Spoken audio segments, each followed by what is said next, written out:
Sebuah toko kelontong yang menjual kebutuhan pokok atau sembako di Jalan Patih Jelanti, Kelurahan Gianyar, Kabupaten Gianyar, Bali, terbakar hebat Sabtu malam.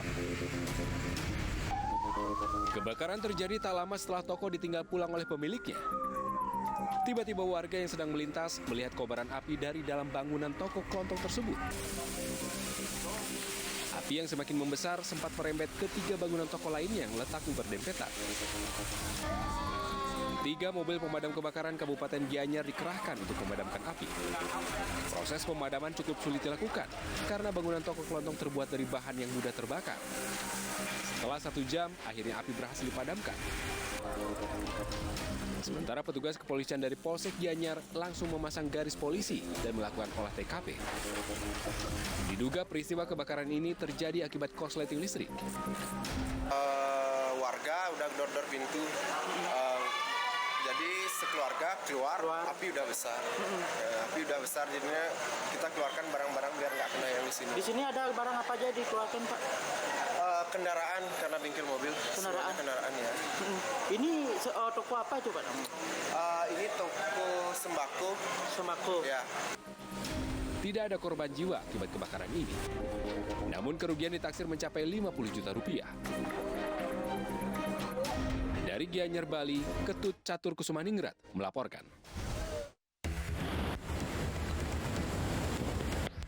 Dua jenazah warga yang menjadi korban banjir bandang di distrik Tembagapura yang hilang kemarin telah ditemukan. Hingga kini, proses pembersihan sisa banjir bandang masih dilakukan. Menurut Kapolres Mimika, AKBP I Gede Putra, tidak ada korban jiwa dari pekerja Freeport atas musibah banjir bandang kemarin. Sebelumnya, banjir bandang terjadi di distrik Tembagapura, Kabupaten Mimika, Papua Tengah pada Sabtu sore. Hal ini menyebabkan kerusakan jalan sehingga akses menuju mile 74 sempat ditutup. Akibat peristiwa ini, sejumlah alat berat seperti ekskavator milik PT Freeport Indonesia rusak akibat tertimbun material pasir dan bebatuan, serta terbawa arus banjir bandang yang bercampur material bebatuan.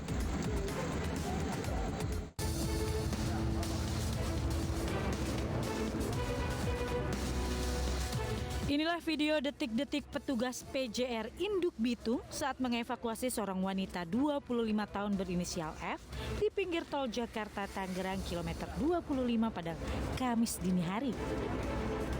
Petugas menemukan korban dalam kondisi lemah dan luka-luka di bagian wajah, tangan, dan kakinya, diduga akibat penganiayaan. Melihat kondisi korban, petugas langsung memberikan pertolongan pertama dan membawanya ke rumah sakit. Dari pemeriksaan awal, korban mengaku diperkosa dan dianiaya oleh pria kenalannya.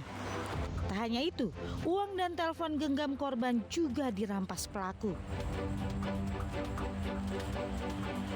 Saat itu yang bersangkutan, menurut pengakuan yang bersangkutan, dia diturunkan dari bis dan dilakukan pelecehan seksual. Menurut pengakuannya diperkosa.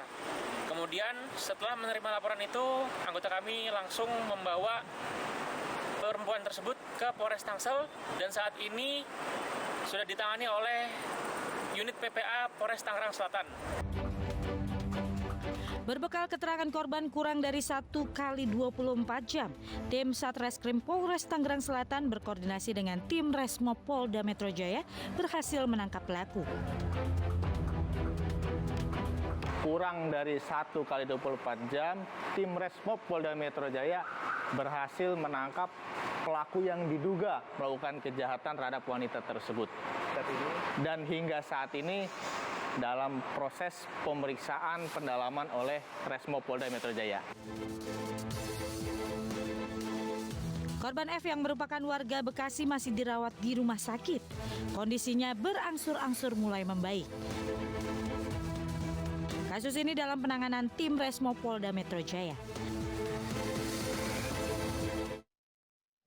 Pemirsa, yang baru saja Anda saksikan adalah informasi terkait kebakaran toko kelontong di Bali, banjir di distrik Tembagapura, Papua, dan wanita yang diperkosa dan dibuang di pinggir tol Tangerang Selatan, Banten. Kita ke informasi selanjutnya, pemirsa, polisi mengamankan 10 terduga pelaku penganiayaan yang menyebabkan tewasnya seorang pemuda di Tapos, Depok. Bentrokan diduga dipicu masalah utang piutang.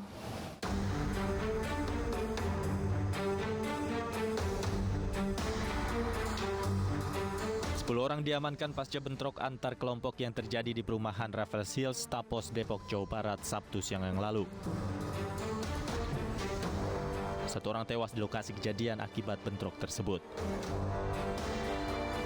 Seluruh terduga pelaku diamankan di Polres Metro Depok sebelum dibawa ke Polda Metro Jaya untuk pemeriksaan lebih lanjut.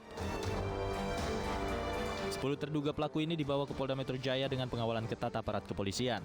Kapolres Metro Depok Kombes Pol Ahmad Fuadi menegaskan pihaknya akan memproses siapapun yang bersalah dalam kasus bentrok berujung maut ini. Kemudian kami juga akan mengumpulkan bukti-bukti.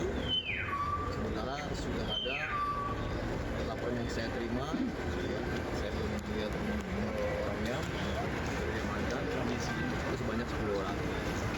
Tapi mungkin perwakilan dari bapak 1 atau 2 orang, 3 orang aja. Ini bapak saya, kami diamankan yang kedua.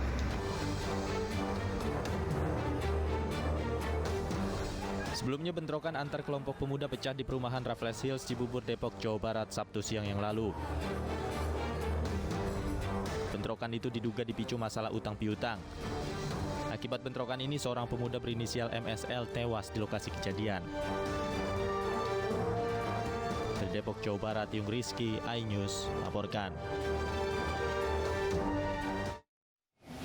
Sebelumnya, kelompok penagih utang juga terlibat bentrok dengan ormas di Jalan Sultan Hasanuddin, Tambun Selatan, Bekasi, Jawa Barat. Aksi lempar batu dan balok mengakibatkan 4 orang anggota ormas terluka di wajah.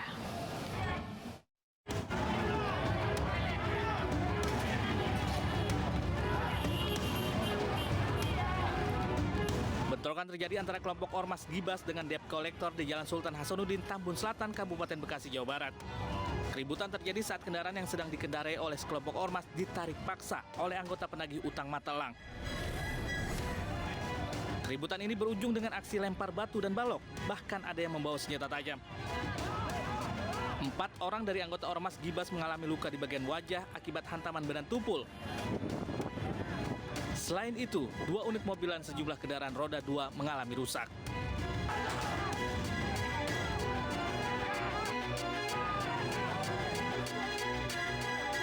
Ratusan ormas sempat mengejar kelompok penagih utang saat akan dibawa petugas kepolisian ke Mapolres Metro Bekasi dengan menggunakan mobil angkutan umum. Permasalahan awalnya itu antara konsumen dengan pihak finance, kemudian berkembang pihak ormas tertentu. Ini sedang kami tangani dan mohon waktu, kita sedang lidik, kita sedang mengumpulkan barang bukti. Kemudian untuk situasi saat ini kondusif. Pasca bentrok, petugas gabungan dari Polsek Tambun dan Mapolres Metro Bekasi memasang garis polisi di tempat kejadian perkara.